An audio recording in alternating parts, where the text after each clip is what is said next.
د لقمان مبارکه سوره چې د قران عظیم شان یو 13مه سوره ده په مکی معظمه کې را نازله شوې ده 40 مبارک آیاتونه لري تلاوت او پښتو ترجمه یې لومړی آیت څخه اوري اعوذ بالله من الشیطان الرجیم پناه وړم الله تعالی شړل شوی شیطان څخه بسم الله الرحمن الرحیم د الله په نوم چې ډیر زیات مهربان پورا رحم لرونکی دی الف لام میم تلك آیات الكتاب الحکیم هدى ورحمة للمحسنين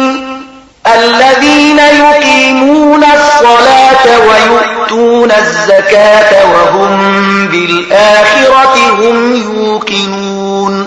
أولئك على هدى من ربهم وأولئك هم المفلحون الف لام میم دا د حکمت درلودونکي کتاب آیاتونه دي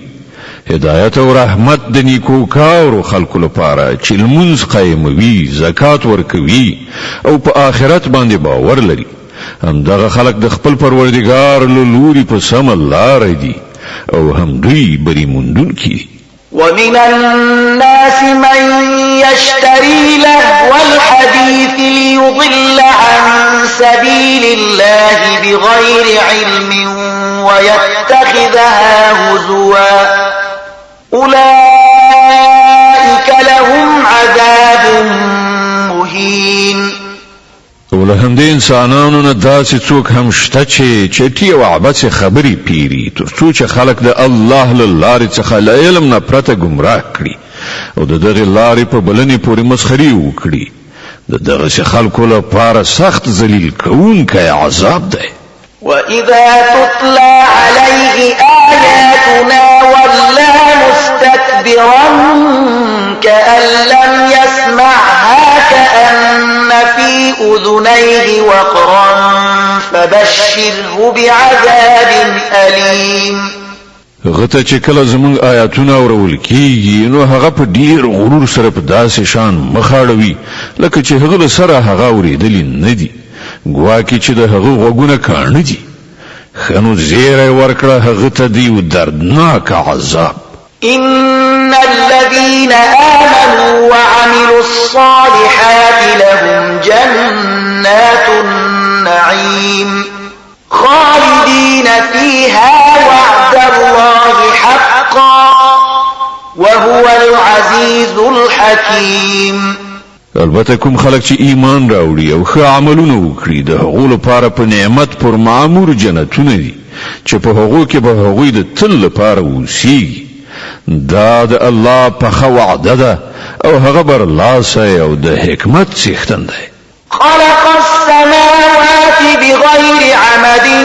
ترونها وألقى في الأرض رواسي أن تميد بكم وبث فيها من كل دابة وأنزلنا من السماء ماء فأنبتنا فيها من كل زوج كريم هغه اسمانونه به ستنو پیدا کړل چې تاسو وینئ هغه په ځمکه کې غرونه خښ کړل ترڅو چې هغه په تاسو ونګرځي هغه په ځمکه کې هر راز خزنده ژوندۍ ساکه خوار کړل او له اسمانه اوبو ورولي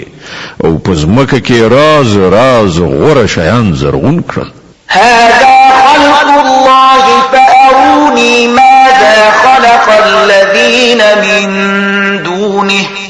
بل الظالمون في ضلال مبين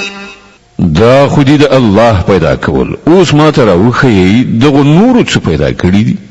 اصلي خبره دا ده چې دغه ظالمان په څرګنده گمراهۍ کې غورځېدلي دي ولقد آتينا لقمان الحكمة أن اشكر لله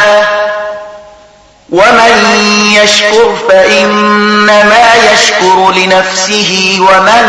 كفر فإن الله غني حميد. مونږ لقمان ته حکمت ورکړی وو چې د الله شکر گزار اوسه. هر څوک چې شکر وباسي د هغه شکر د هغه د خپل ځان لپاره ګټور دی، او څوک چې کفر اختیار کړي کافر شي نو په حقیقت کې الله بے نیازه او خود په خپل ستایل شوی دی. وإذ قال لقمان لابنه وهو يعظه يا بني لا تشرك بالله إن الشرك لظلم عظيم. یاد کړه هغه وخت چې لقمان خپل زوی ته نصیحت کاوه نو هغه وویل زویه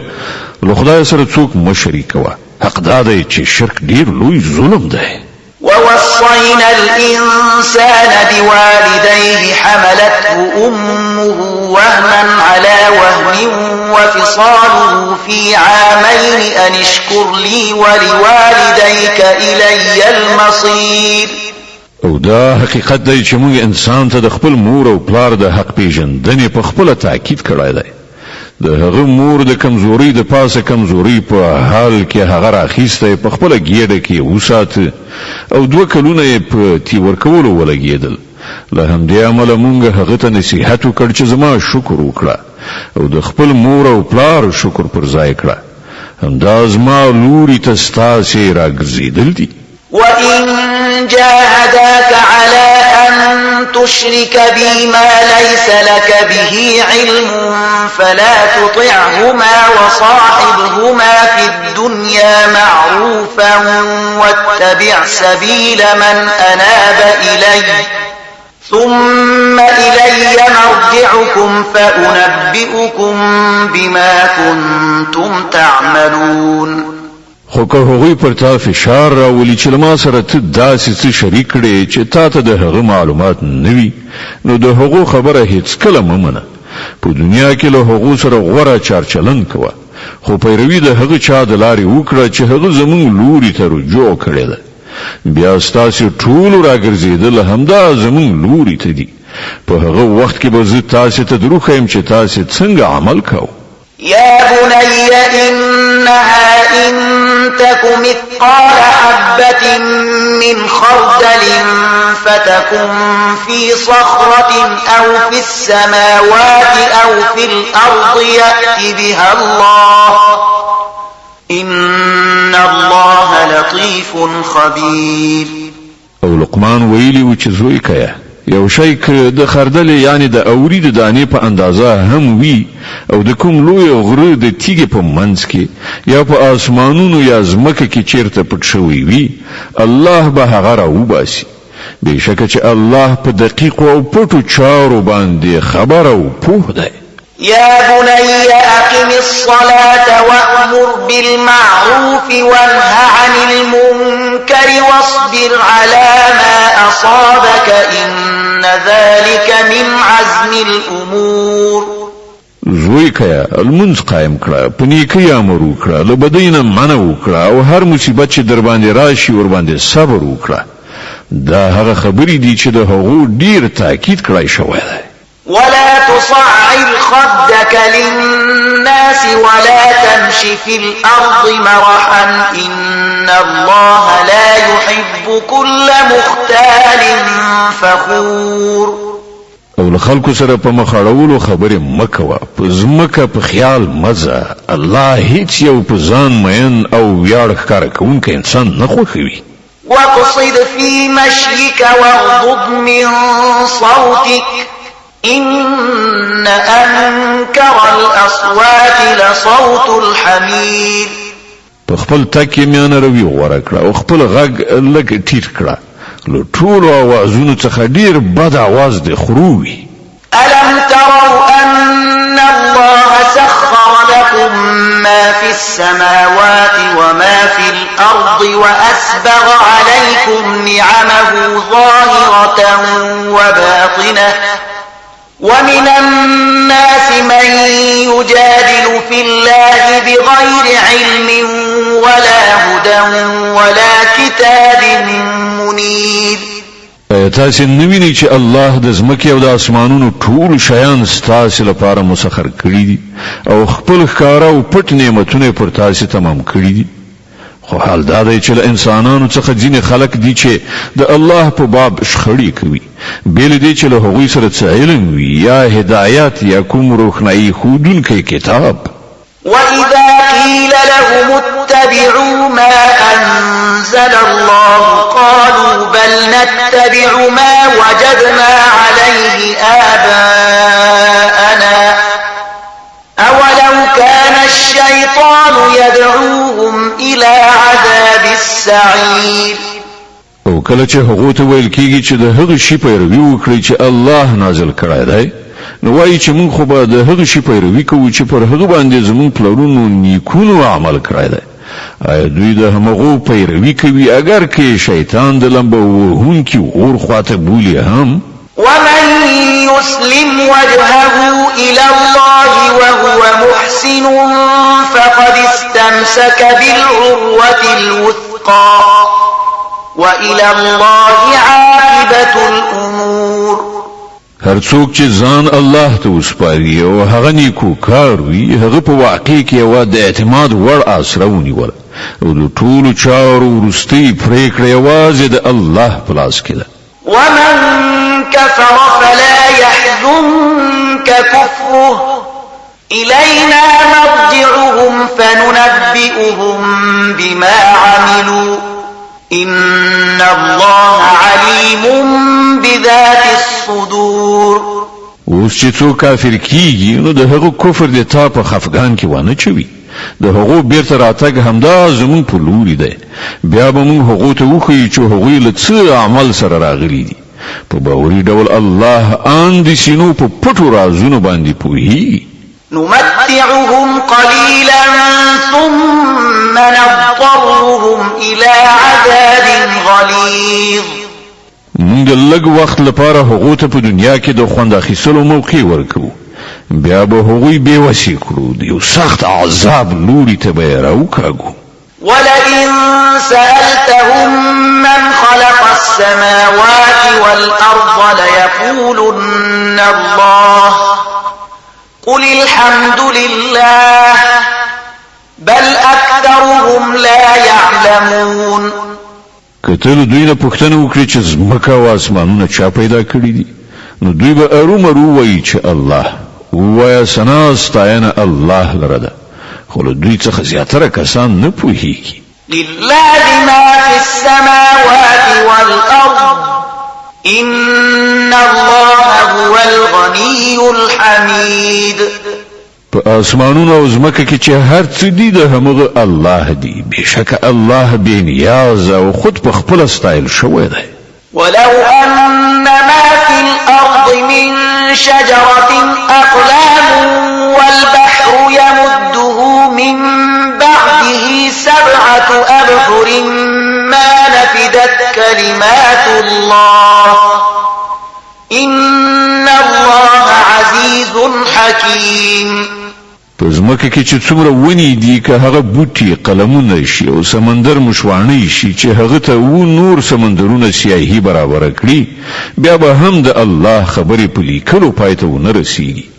بشک الله برلاسی او د حکمت څښتن دی ما خلقكم ولا بعثكم إلا كنفس واحدة إن الله سميع بصير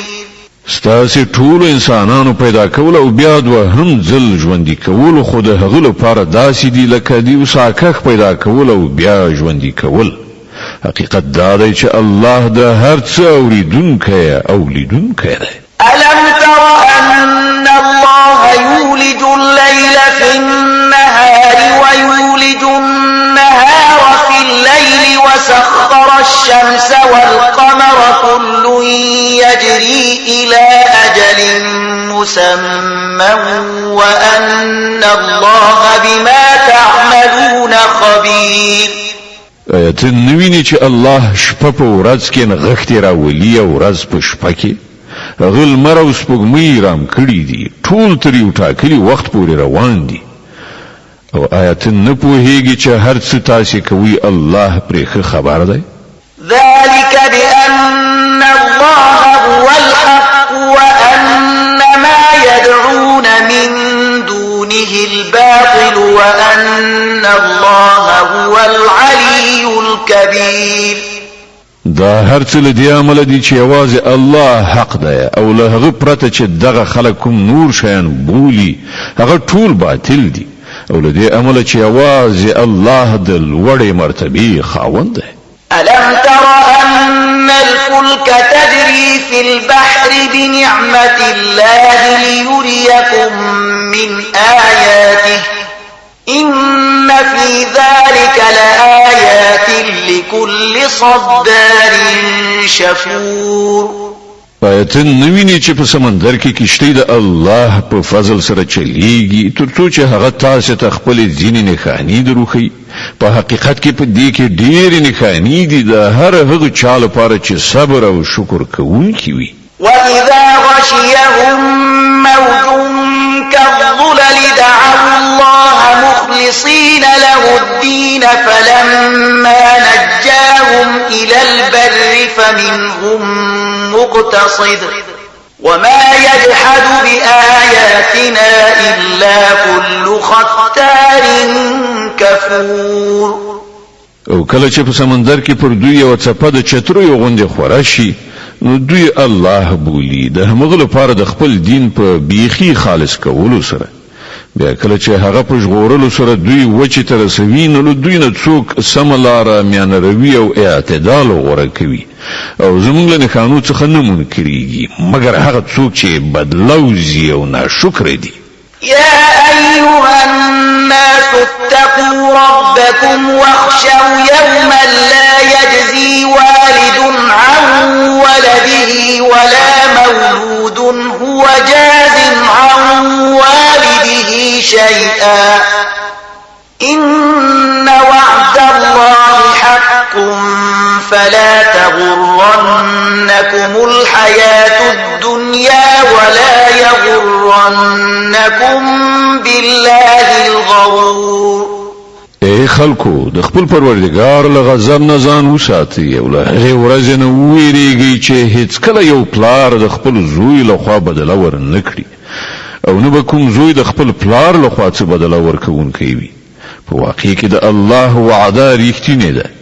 نو د دنیا دغه ژوند تاسې ونه غولوي